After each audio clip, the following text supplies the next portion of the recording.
Hey folks, welcome back to Nintendo Treehouse Live at E3. I'm Sam, joined by my colleagues Audrey and Teresa. And I know over the last couple segments, folks have seen some really interesting locations from Legend of Zelda Breath of the Wild, kind of off in the distance. But in this segment, Audrey, you're actually going to take us into a couple of the shrines that we're going to get up close and personal with some shrines. Awesome. You're right. So first, I'm starting up here on Resurrection Tower, and it's really tall. I don't know if you can tell, but it's really tall. But that's great because it gives me a good vantage point for the entire Great Plateau, which is pretty, but that's not what we're here to look at.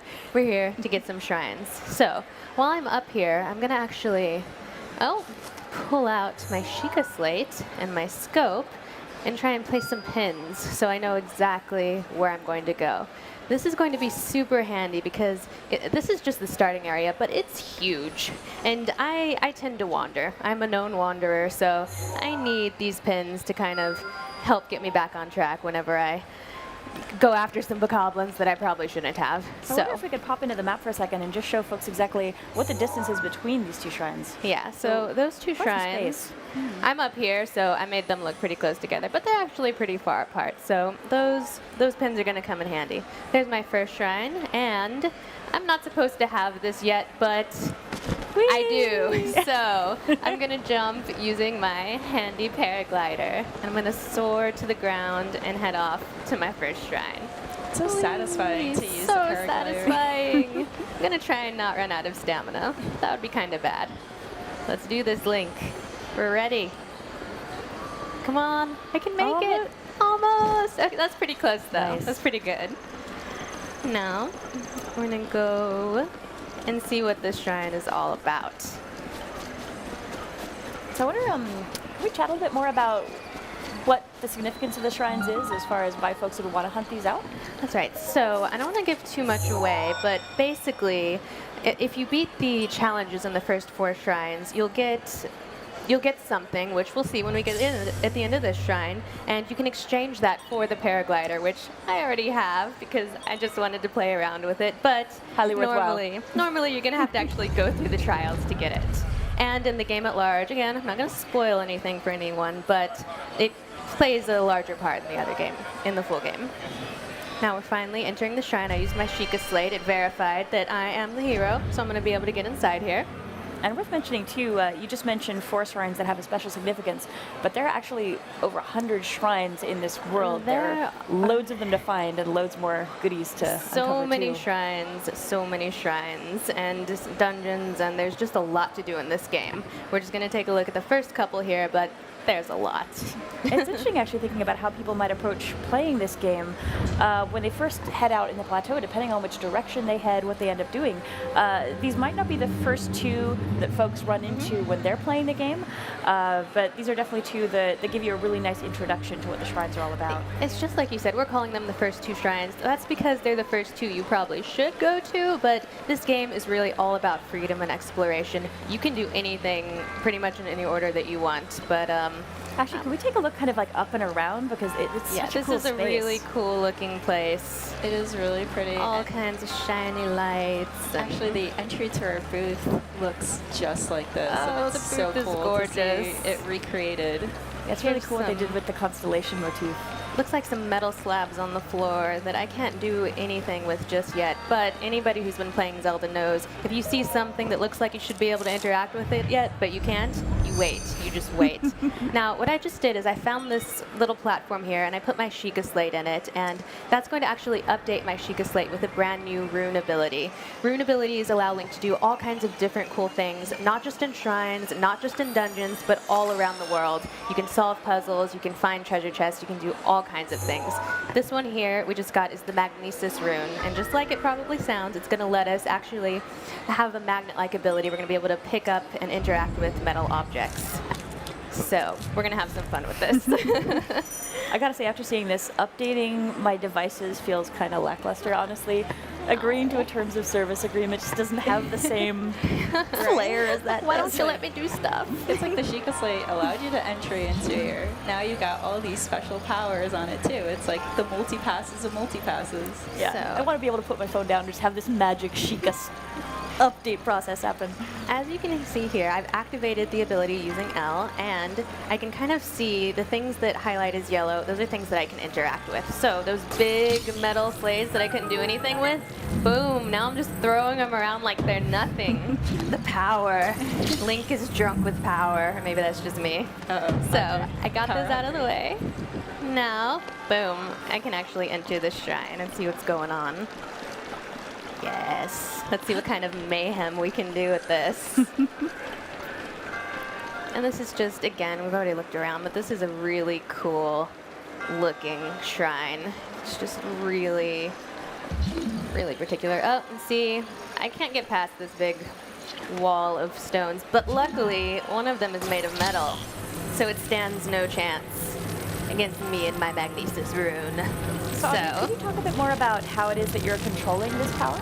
So I'm using, like I said, I activated the ability with L, and I can actually use the control stick to move the thing that I've grabbed around. And I'm gonna use this metal block to block this guy's attack. This guy's actually really powerful. He could do some real damage to me. Ooh, and so I can actually, oh no, I need you. I'm not done with you. I'm gonna push you in the water. Yeah, you don't like that, do you? I'm gonna drop that on your face. That's what I think of him. It's interesting that he dropped some goodies. It's interesting that that's one way you could deal with that enemy, but other players might find different ways too. It's really interesting to see how you tackle the different puzzles. And that's what this game is all about. The way I play is not the way that anybody else that I've seen play is going to play, really. It's just all about choice and freedom. So, again, we've walked across this metal slate here, but that's not going to help me get across this big, big gap. So, we're going to have to use our puzzle-solving abilities. And again, I'm going to lift up this metal slate and create a little bridge for myself. Oh, gently, gently, boom. Now we can get across. And look at that. That's a shiny, shiny treasure chest. We're not just going to pass that by. Oh, no, nice. no. Come to me, treasure. Come to me. You honestly could have even grabbed that and then used that to shove that enemy over. You can just cause all kinds of mayhem with the Magnesis rune. It's pretty great. Yay, got a bow. And actually, one thing that folks might have been wondering when we solved that puzzle to get across that gap is maybe why we didn't just climb that wall. Why is that a problem for us? But the structure of the shrines makes climbing around a little tricky. That's true. They knew that we would be trying climbing everything, so a lot of these walls are really smooth, so Link can't actually climb up them. That's why he's going to have to, hey, I told you to open, stay open. Don't make me get mad. Okay, so we finally made it to the end of this dungeon, and look, it's a mysterious dude. Let's talk to him. Let's see what he's got to say. And you may have noticed there was a mysterious voice speaking to us at the beginning of the shrine. That was him. He set up this trial, and he's been watching me cause mayhem with this room this whole time. So he just saw you steal his treasure. He did. He's okay with it, though. Yeah. He just raided his home, like opened everything, destroyed everything. Broke his pet robot thing. Yeah, right? I'm so the guardian. sorry. He's just been waiting for someone to cause mayhem. It's so lonely in here. Although, to be fair, he looks like he's been waiting a really long time. A very long time. Probably any entertainment at that point is worth it. He looks gorgeous, though. He clearly moisturizes. Let's be real. But now, he's telling me that he's the one who set up this trial, basically, and to reward me for solving it, not only do I get this cool Magnesis rune, he's actually going to give me a Spirit Orb. The Spirit Orb, if I collect 4 of them, it's what I can exchange to the old man for the paraglider, which I already have, bwahaha. But, as I said, you collect them throughout the game from all of the other shrines, and they serve a different purpose in the full game. So, Kaylee. Link looked a little bit untrustworthy. He's like, what is this? It's not every day. Sure. Not every day you have a Spirit Orb absorbed into you. Seriously, I'm impressed with how this guy has this pose mastered. He's seriously dedicated in his yoga stance. He's very, very flexible. I think the work that the developers did to really build the atmosphere in the shrines is amazing. There's just such a, especially when you go into them, you kind of feel it. Oh yeah, it feels very mystical and very magical. And now we get to You go never know what's outside gonna and happen. cause some mayhem with the Magnesis room. You know me so well, Sam. Well, now we've got it. We should try it out and see what It's it's all about. truly. It would be a disservice to the Magnesis room to not cause intense mayhem to everyone who crosses our path. Seems fair. So let's do just that.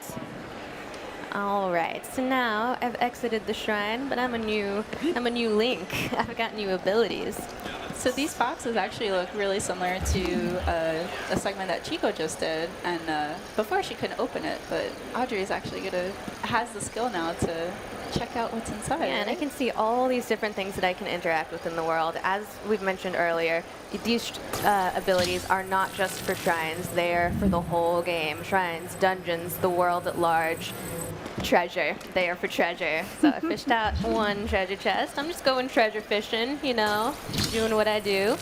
Oh yeah. I like this type of fishing. Ooh, it's the best type of fishing, really. It's so really interesting is. thinking earlier on you might have walked by this little patch of water and really thought nothing of it. And it's only when you have this room and you activate it and you actually take a look down the bottom that you realize there's stuff hidden all over the place. It's a whole new way to look at the world. Yeah. And now, you're not treasure. Get out of my face. I don't need you. Aw.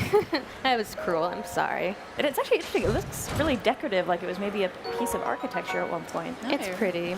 I was harsh on it. I love the art style in this game. It's kind of watercolory, but there's all this intricate detail as well. It's just so gorgeous. It's really, really beautiful, and everything is so alive. So I should probably head on to the next shrine, but first, I'm gonna grab a toy. I could grab one of these boxes, but I have a little friend here. Oh, actually, should we open up the boxes? Ooh. Maybe see if there's anything worth keeping. That's a good point. Okay, you've convinced me. Whatcha? Smashy, smashy. Ooh, treasure. See, That could become nice. handy. Prime steak. See, Sam was right, as she often is. So, Well, actually, Teresa mentioned that earlier, and I felt bad that we weren't able to show this off during that earlier yay. segment because there was one just Now right we there. actually get to show the skill. It's really cool. You're So right. again, it's like anything in the environment is interactable, and it's just so much fun, and it's so gratifying to just explore every nook and cranny and just try everything. and break junk. Yeah. Yeah. Yeah, I found it's really interesting comparing notes with people. And there's so many times you're like, oh, you found this thing? And they're like, what thing? You're like, oh. Now we got to talk about what we found in the weird little nooks and crannies of the world because it's so easy to miss things. But then hopefully somebody else will hook you up with the information about where to go. Everyone's going to play a little differently. But hello, old friend. This is my good friend, Boldy. Oh no. I'm going to was use good old dangerous. Boldy. I think I know where this is going. Oh, yes. We're going to cause some mayhem. Luckily, as you can see, I told you I have a tendency to wander, and good thing I have that pin on this map, because otherwise I would just run around killing things and breaking things for all eternity. But I kind of have a kingdom to save, so that maybe is not the best idea. So instead, I'm going to grab Boldy here. Oh, hello, friends. I'm going to go Oh, say hi to no. my friends over there. They look like they're having a nice, peaceful conversation down there. Oh, y'all are so peaceful and cute. Wow. Now Oh you're my God. dead. Oh, no. I deserved that. That's the worst part. You know they what? save you. He Oh, managed you know, to maybe I'm just gonna use my weapon. you let That me works down, too. Boldy. It's over between us. Aw. And so the adventures end. It's over. Between Link and Boldy. So sad. I just gotta go on my way, Boldy. You go your way. It's interesting, though, thinking of how you make this game your own. If you wanted to, you really could carry that boulder with you on all of your adventures. It could be a beautiful buddy comedy. Boulder and me. But I mean, if that's how you want to play, that's how you get to play. That might be how I play the game. We'll see. Ooh. Hello, guys. Oh, there's a lot of Should I mess firepower. with them? I mean, we're here. Oh, okay, we are here. Okay, maybe I'll go still. No, I have a mission. I have a mission, darn it. I'm gonna go towards it. See, there's so many ways to distract yourself in this game. Things to collect, things to kill. I feel really bad about harping on bokoblins, but they just happen to be the enemy in the Great Plateau area, so they get a lot of my anger. But it's nothing personal. I'm feel like sure we're they're gonna fine have- fellows. We might be receiving letters from the Save the Bokoblin group or something after It's this. true. because- I'm sorry, I promised to mess with a whole bunch of other different kinds of enemies. Yeah, there are so Later in the many. game. Equal opportunity. Yes. Well, there are so many other enemies and monsters to find. We just happen to be in Bokoblin heavy territory, but Yes. It's not just the goblins that you get to. we can leave them alone for a little bit. Yes. Give them a bit of a break. All right, so now I've made my way to the second shrine, and I'm in kind of this big labyrinth. And as you can see, there are a lot of suspicious-looking rocks around. Oh. Oh, hello. Hello. Hello there. All right, now one of them has come alive. And I will tell you, yes, from That's not a good light. Experience, that guy is really powerful. And he will make me have a bad day if I let him. So I'm gonna have this tasty snack that I cooked up earlier. And what that's gonna do is give me a few extra hearts. So one of the great things about this game is that there are numerous ways to go about everything. I tend to go for the stupidest way possible. It's not stupid. Solve everything. It's challenging. It's what I do. You're not a gamer if you don't try to make it difficult on yourself. Okay, it's okay. Now I'm trying to use this guy's firepower to break the boulder here, and without killing myself, which is actually... Oh, I need food. It did hit the wall, though. Suddenly. I think the rocks are gone. The rocks are gone. It's okay. And everything's on fire. I'm not scared. I'm just hurrying. I'm in a hurry.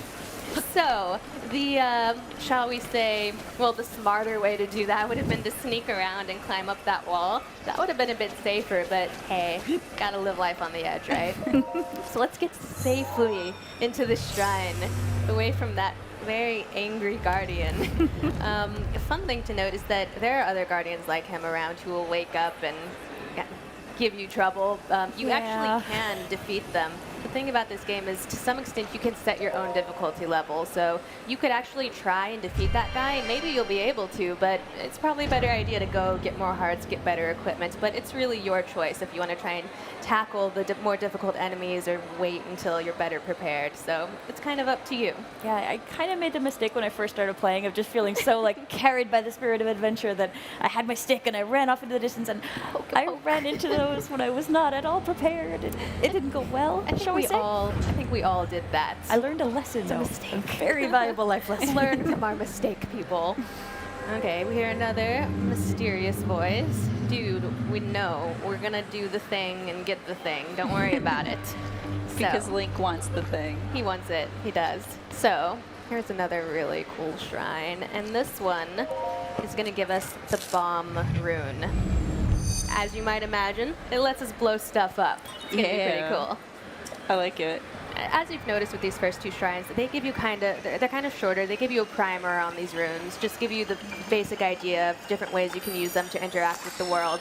As you progress in the game, it's going to get a lot more complicated, the puzzles you solve and the things you do using these different runes. So enjoy the simplicity of these first shrines, trust me. We've got our bombs. And we've got two different kinds of bombs here. We've got a cubic bomb and a spherical bomb, and we're going to use those for different things. So I pulled out a spherical bomb here, and we're on a flat surface, so it doesn't make much of a difference, but that's actually going to roll. And that's going to open up some possibilities, which we're going to show off in a bit. It's interesting, just drawing folks' attention to the fact that you were able to detonate that whenever you were ready. So it gives you a lot of control, especially over the spherical bombs, where you're maybe rolling them down a surface and you want to make sure they detonate at just the right moment. You can be really precise about how you're handling the detonations. That's true. And there's no limit to the number of bombs you have. You just have that gauge that you just have to wait to refresh, but the bombs are limitless.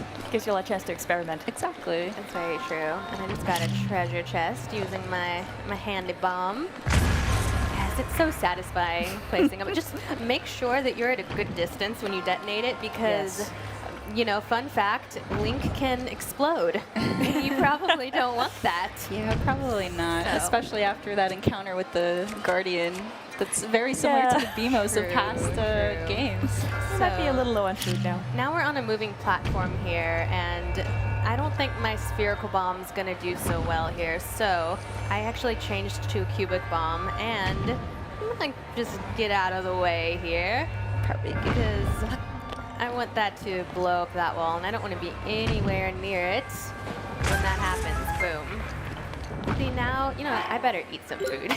Link is peckish. It's interesting looking at the two shrines that we're checking out here. They're fairly puzzle focused, but that's not always going to be the case when you're into shrines. You might find some that are more combat focused, some that are small, some that are much larger as well. Very true. Now, as you can see around here, we have these things. Let's shoot forward, and I'm going to use this as an opportunity to blow more things up. So I'm going to drop this bomb down there. I love how this looks like a theme park. Yes. It's so good. All theme parks should have explosives. And actually in the distance there we can see you're being watched. Oh yeah, I'll be there in a second, dude. Buddy. I've got stuff to do. So I really love this part. I'm gonna jump up here, and you mentioned theme park. We're about to go for a ride. Oh. No whiplash. Success. Yes. There are probably better ways to get that treasure chest, but no, there aren't. That's the way to get that treasure chest. And I can't imagine a way that's more fun, really, than just getting And I got a really nice bow out of it. That's gonna come in handy later. So like Sam was talking about earlier, where there's a lot of shrines, and it's really interesting to see like, Anuma-san saying, and Bill talking about how this was related to the art style was Japanese anime, and the number of shrines that are on here, it's pretty similar to like how many temples there are in Japan. So it's really interesting to see that comparison. But it's definitely cool having all these sacred sites all over the world to find. And I've actually been trying to figure out, with all the constellation motif that we see in the shrines here, if you're outside on a really clear night and you look up in the sky, I've been trying to figure out whether or not I can find those same constellations up in the sky, but you get a really beautiful look at the stars if you get a clear night outside. It's true, it's gorgeous when it changes from day to night and the different weather. So we finally made it to the end here. I'm sorry about blowing up your home. I didn't mean to. I think he understands, though. He's an understanding guy. He's got that smirk on his face like, I know what you've done. Back in his day, he would have done the same thing. But we got our second spirit orb. Oh, we should also talk about like the difference between dungeons and shrines, because they're not one and the same in this game. It's true. They're not. Shrines are supplementary to dungeons. I don't want to give away too much, but yeah, as Sam mentioned, there are a ton of shrines, like over 100 shrines. There are so many that they're just going to be a little sprinkling of things to do on your experience. But yes, there are dungeons in the sense that Zelda fans are used to. Exactly. All right, we got our spirit orb. And I've got to ask, success. We're close to running out of time, but is there anything you want to try the bombs out in the world before we wrap up? Oh, so yes. I used myself to blow up that wall, but if I hadn't, I could have actually bombed that wall to have an easy way out. I wonder if we should try rolling some bombs down some hills. Ooh, see how that's that goes. always a good idea. Or try where Chico didn't succeed at rolling at some bokoblin camps. You know I'm always game to blow up bokoblins. They're scary. No, should I? I should. Yes. Nice. I just blew them up. It gave me more joy than it probably should have. I gotta say, there's something kind of tragic and poignant about these runes. Just imagining how beautiful they would Did have someone been. live? That's not okay. It's not okay, is it? Hey, buddy. He's got a friend. Let's be friends. Oh, I don't want to be your friend. You're not very bombable. Well, as you are wrapping this up, I think that's about all the time we've got. So thank you so much, both of you, for coming by and checking out these shrines with us. Folks who are watching, please stay tuned. In a few minutes, we're going to be coming back with a look at weapons and combat in more detail. So we'll be right back. Please don't go anywhere. Thanks for watching. Bye. Hey.